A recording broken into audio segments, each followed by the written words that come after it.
कल सावन का दूसरा सोमवार है। भगवान शिव की विशेष कृपा पाने के लिए सावन सोमवार व्रत का काफ़ी महत्व बताया जाता है। इस व्रत में शिवलिंग का जलाभिषेक जरूर करना चाहिए।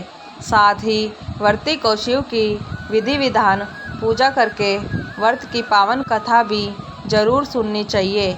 सावन सोमवार व्रत की कथा कुछ इस प्रकार है। एक समय की बात है, किसी नगर में एक साहूकार रहता था। उसके घर में धन की कोई कमी नहीं थी, लेकिन उसकी कोई संतान नहीं थी। इस कारण वह बहुत दुखी था। पुत्र प्राप्ति के लिए वह प्रत्येक सोमवार व्रत रखता था और पूरी श्रद्धा के साथ शिव मंदिर जाकर भगवान शिव और पार्वती जी की पूजा करता था। उसकी भक्ति देखकर एक दिन माँ पार्वती प्रसन्न हो गई और भगवान शिव से उस साहूकार की मनोकामना पूर्ण करने का आग्रह किया। पार्वती जी की इच्छा सुनकर भगवान शिव ने कहा कि हे पार्वती, इस संसार में हर प्राणी को उसके कर्मों का फल मिलता है और जिसके भाग्य में जो है उसे भोगना ही पड़ता है। लेकिन पार्वती जी ने साहूकार की भक्ति का मान रखने के लिए उसकी मनोकामना पूर्ण करने की इच्छा जताई। माता पार्वती के आग्रह पर शिवजी ने साहूकार को पुत्र प्राप्ति का वरदान तो दिया, लेकिन साथ ही यह भी कहा कि उसके बालक की आयु केवल 12 वर्ष होगी। माता पार्वती और भगवान शिव की बातचीत को साहूकार सुन रहा था। उसे ना तो इस बात की खुशी थी और ना ही दुख। वह पहले की भांति शिवजी की पूजा करता रहा। कुछ समय के बाद साहूकार के घर एक पुत्र का जन्म हुआ। जब वह बालक 11 वर्ष का हुआ तो उसे पढ़ने के लिए काशी भेज दिया गया। साहूकार ने पुत्र के मामा को बुलाकर उसे बहुत सारा धन दिया और कहा कि तुम इस बालक को काशी विद्या प्राप्ति के लिए ले जाओ और मार्ग में यज्ञ कराना। जहाँ भी यज्ञ कराओ वहाँ ब्राह्मणों को भोजन कराते और दक्षिणा देते हुए जाना। दोनों मामा भांजे इसी तरह यज्ञ कराते और ब्राह्मणों को दान दक्षिणा देते काशी की ओर चल पड़े। रात में एक नगर पड़ा जहाँ नगर के राजा की कन्या का विवाह था, लेकिन जिस राजकुमार से उसका विवाह होने वाला था वह एक आँख से काना था। राजकुमार के पिता ने अपने पुत्र के काना होने की बात को छुपाने के लिए एक चाल सोची। साहूकार के पुत्र को देखकर उसके मन में एक विचार आया। उसने सोचा, क्यों न इस लड़के को दूल्हा बनाकर राजकुमारी से विवाह करा दूं। विवाह के बाद इसको धन देकर विदा कर दूंगा और राजकुमारी को अपने नगर ले जाऊंगा। लड़के और दूल्हे के वस्त्र पहनाकर राजकुमारी से विवाह करा दिया गया, लेकिन साहूकार का पुत्र ईमानदार था। उसे यह बात न्याय संगत नहीं लगी। उसने अवसर पाकर राजकुमार की चुन्नी के पल्ले पर लिखा कि तुम्हारा विवाह तो मेरे साथ हुआ है, लेकिन जिस राजकुमार के संग तुम्हें भेजा जाएगा वह एक आँख से काना है।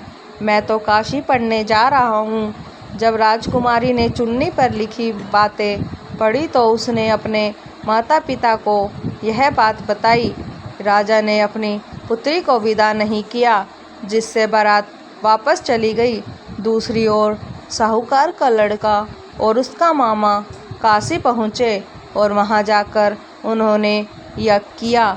जिस दिन लड़के की आयु 12 साल की हुई उसी दिन यज्ञ रखा गया। लड़के ने अपने मामा से कहा कि मेरी तबीयत कुछ ठीक नहीं है। मामा ने कहा कि तुम अंदर जाकर सो जाओ। शिवजी के वरदानुसार कुछ ही देर में उस बालक के प्राण निकल गए। मृत भांजे को देखकर उसके मामा ने विलाप शुरू किया। संयोगवश उसी समय शिवजी और माता पार्वती उधर से जा रहे थे। पार्वती ने भगवान से कहा, स्वामी, मुझे इसके रोने के स्वर सहन नहीं हो रहा। आप इस व्यक्ति के कष्ट को अवश्य दूर करें। जब शिवजी मृत बालक के समीप गए तो वह बोले कि यह उसी साहूकार का पुत्र है जिसे मैंने 12 वर्ष की आयु का वरदान दिया। अब इसकी आयु पूरी हो चुकी है। लेकिन मातृभाव से विभोर माता पार्वती ने कहा कि हे महादेव, आप इस बालक को और आयु देने की कृपा करें, अन्यथा इसके वियोग में इसके माता पिता भी तड़प तड़प कर मर जाएंगे। माता पार्वती के आग्रह पर भगवान शिव ने उस लड़के को जीवित होने का वरदान दिया। शिव जी की कृपा से वह लड़का जीवित हो गया। शिक्षा समाप्त करके लड़का मामा के साथ अपने नगर की ओर चल दिया। दोनों चलते हुए उसी नगर में पहुँचे जहाँ उसका विवाह हुआ था। उस नगर में भी उन्होंने यज्ञ का आयोजन किया। उस लड़के के ससुर ने उसे पहचान लिया और महल में ले जाकर उसकी खातिरदारी की और अपनी पुत्री को विदा किया। इधर साहूकार और उसकी पत्नी भूखे प्यासे रहकर बेटे की प्रतीक्षा कर रहे थे। उन्होंने प्रण कर रखा था कि यदि उन्हें अपने बेटे की मृत्यु का समाचार मिला तो वह भी प्राण त्याग देंगे, परंतु अपने बेटे के जीवित होने का समाचार पाकर वह बेहद प्रसन्न हुए।